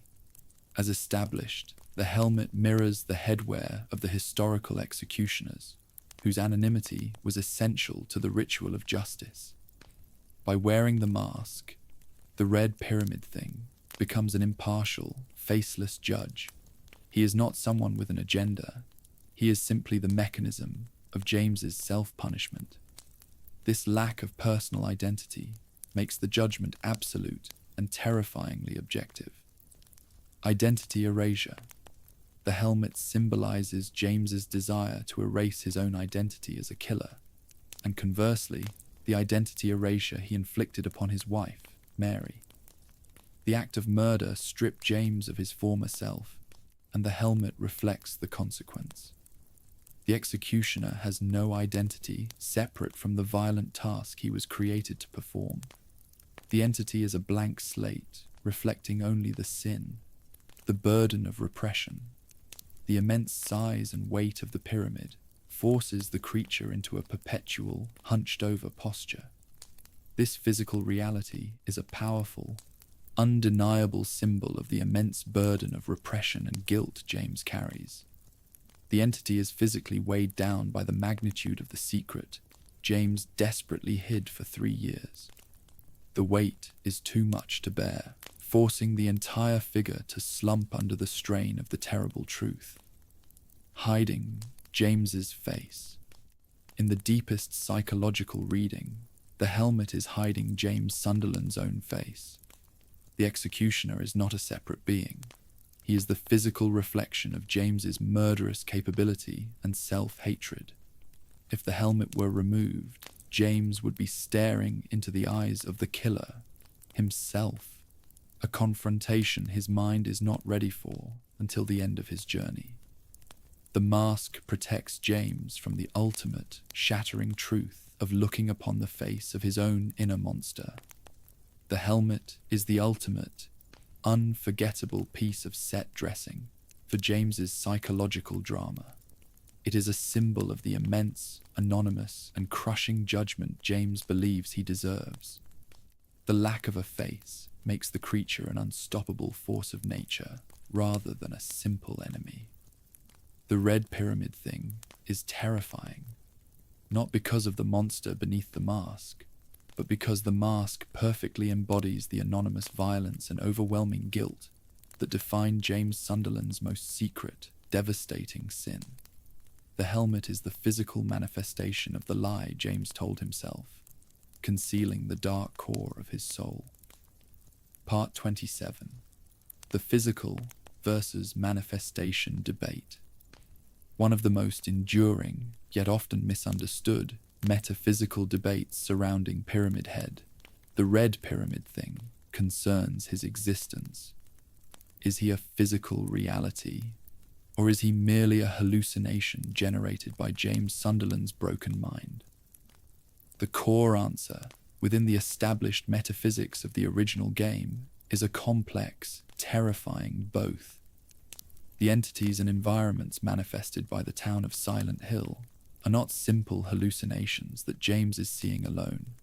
They are, rather, tangible, physical manifestations that exist within the specific, altered reality of the town's otherworld.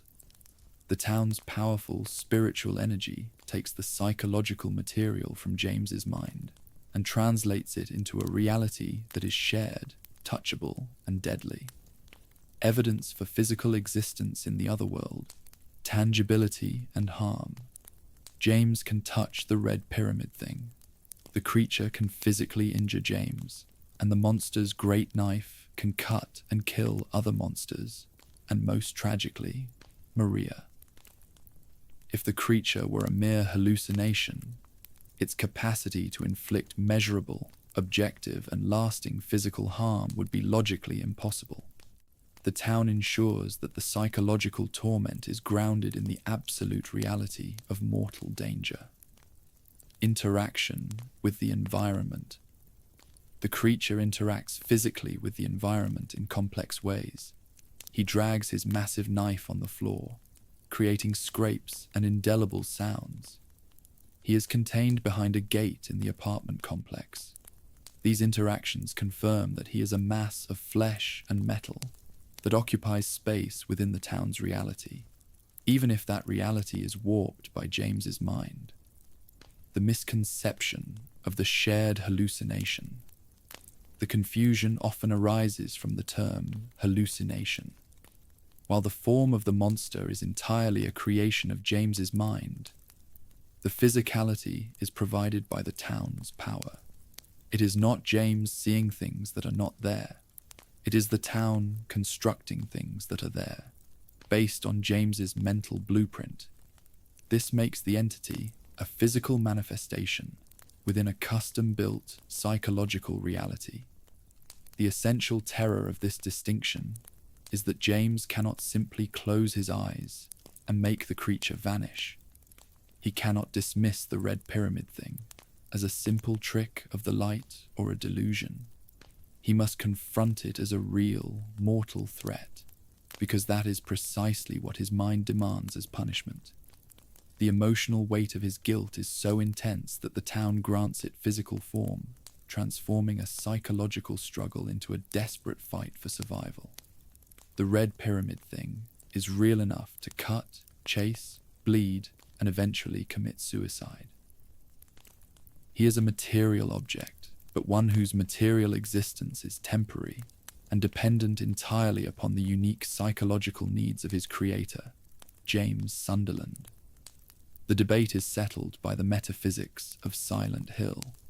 The town ensures that the most terrifying demons are not in the mind, but are standing right behind you, physically ready to administer justice. Part 28. Pyramid Head's relationship to Silent Hill's otherworld. The Red Pyramid, Thing's movements within the layers of reality in Silent Hill are highly symbolic, confirming his function as a herald and enforcer of the deepest, most agonizing psychological confrontation. The town's reality typically exists on three major layers: the real world, rarely seen; the fog world, the initial, foggy layer of denial and confusion; and the other world, the deepest, most terrifying layer of physicalized trauma. Pyramid Head's relationship to the other world is absolute. He is the master of transitions and the ultimate expression of the deepest psychological dive. Master of transitions. The executioner often appears just before a reality shift from the fog world into the intense, metallic, blood-soaked reality of the other world. His presence acts as a terrifying signal that James is about to descend into a darker, more painful layer of his own mind.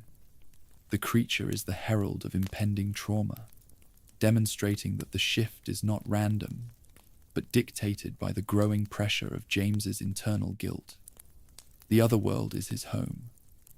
While other monsters roam the fog world, the Red Pyramid Thing is most active and aggressive in the deepest layers of the other world: the hospital, the historical society, and the labyrinth. These locations are the most direct, visceral representations of James's pain: the hospital, and his repressed mind, the labyrinth. The executioner resides where the guilt is most concentrated, confirming his role as the ultimate, most powerful manifestation of James's trauma. Seamless movement. Pyramid Head moves seamlessly and without effort between the layers. He can appear in the fog world and moments later be waiting in the other world. This freedom of movement symbolizes the all-encompassing nature of James's guilt. James can run into the fog, but the guilt will simply bypass the fog and wait for him in the next psychological phase. His conscience, made physical, is everywhere James is. The creature's movement through the reality layers is a narrative tool that visually communicates James's deteriorating mental state. Every time Pyramid Head appears, James is forced into a deeper psychological hole, closer to the truth and closer to a complete mental collapse. The entity uses the other world as its domain, the place where the rules of normal reality fully break down, and the rules of James's absolute self-punishment reign supreme. He is the physical manifestation of the barrier James must overcome to achieve confession. To survive the other world is to survive the darkest corners of one's own mind. And Pyramid Head is the guardian, judge, and executioner of that terrible, necessary descent. Part 29. Does Pyramid Head remember James? A fascinating, contemplative theory surrounds the issue of Pyramid Head's consciousness. Is the entity a being with self-awareness and memory? Or is he merely a complex program or script that runs only until its primary objective, punishing James Sunderland, is complete? Based on the canonical evidence, the latter interpretation is far more consistent with the creature's unique psychological origin. The Red Pyramid Thing should be understood not as a ghost with consciousness, but as a sophisticated manifestation of function. He is a weapon forged from guilt and memory, and his mind is tied directly to the psychological script James's subconscious created for him. An entity of function, not personality. The creature displays almost no personality, dialogue, or conscious choice outside of his designated function. He is silent, relentless, and his actions, the mannequin assault, the killing of Maria, are highly specific, ritualistic, and targeted. They are a script being played out for James, not spontaneous acts of malice. The symbolic suicide, The most compelling evidence for his lack of self-aware, independent consciousness is the final symbolic suicide, Part 16. If the entity were a self-aware being with its own memory and will, it is illogical for it to suddenly cease to exist the moment James confessed. The suicide strongly suggests that the creature's existence is tethered to the psychological need of James. Once the need is met, the program shuts down. The executioner's existence is disposable, tied only to the present state of James's consciousness. The archetype distinction. If Pyramid Head were a conscious entity, the theory that the town reuses his visual form, the executioner archetype in Homecoming, would be deeply problematic. It is far more plausible that the town simply reuses the mask and the function, leaving the original entity created for James to vanish forever. The original red pyramid thing created for James Sunderland has no memory, because his purpose was finite and complete upon James's confession. The horror of the red pyramid thing is amplified by his lack of individual consciousness. He is not a devil James can reason with, or a villain James can defeat in a conventional way. He is an unstoppable force because he is the physical law of James's own mind, acting out an inevitable script of self-punishment. The creature's lack of independent memory ensures that the tragedy remains entirely focused on James. The executioner is a chilling, anonymous tool that performs a terrifying, necessary function, disappearing forever the moment James's conscience finally yields to the truth. The entity's memory is not required because he is merely the instrument of James's self-discovery. Part 30. The final verdict. What Pyramid Head truly represents. We arrive at the final verdict, bringing together all the psychological, functional, and symbolic threads that define the single most misunderstood figure in horror gaming. To close our reflection, we must solidify the absolute truth of the Red Pyramid thing within the original canon of Silent Hill 2. The final verdict is unambiguous. The Red Pyramid thing is a unique, deeply personal creation, the ultimate manifestation of James Sunderland's profound, repressed guilt over the murder of his wife, Mary. He is not a generic monster, a species of supernatural fiend, or the universal bogeyman of the town. He is the ultimate, inescapable, and necessary tool of self-punishment, forged by the spiritual catalyst of Silent Hill from the raw material of James's own mind. The three pillars of his existence: guilt made flesh, the origin. His existence is sustained by the lie James tells himself. He is the physical embodiment of the overwhelming, crushing burden of James's crime, forcing him to acknowledge the violent truth he desperately suppresses. The executioner archetype, the function. He is the anonymous, ritualistic judge drawn from the town's dark history, whose purpose is to administer a harsh, relentless justice to James. Every terrifying chase, every display of aggression, and every murder of Maria is a precisely targeted act designed to strip James of his denial. Part 20. The symbol of trauma, the appearance. His red, immense helmet and unwieldy great knife are physical representations of the violence, the resentment, and the immense crushing burden of sexual and emotional trauma James suffered and inflicted during Mary's final years, parts 8 and 19. The moment James finally accepts his guilt, the Red Pyramid thing ceases to exist, confirming that the monster's lifespan was finite, tied entirely to the protagonist's psychological state. The creature's deliberate, agonizing pace reflects the inevitability of James's judgment, an unrelenting conscience that cannot be outrun. The genius of the Red Pyramid thing is that he is the most terrifying monster in the franchise precisely because he is the most personal one. He is not a threat from the outside world. He is the terrifying, physically present mirror of a good man who broke under the weight of his own suffering and committed an unforgivable sin. The story of Pyramid Head is not a story of a monster hunt. It is the quiet, painful, and necessary story of a man's journey to confession and atonement, a journey guided by the physical manifestation of his own bloody hands.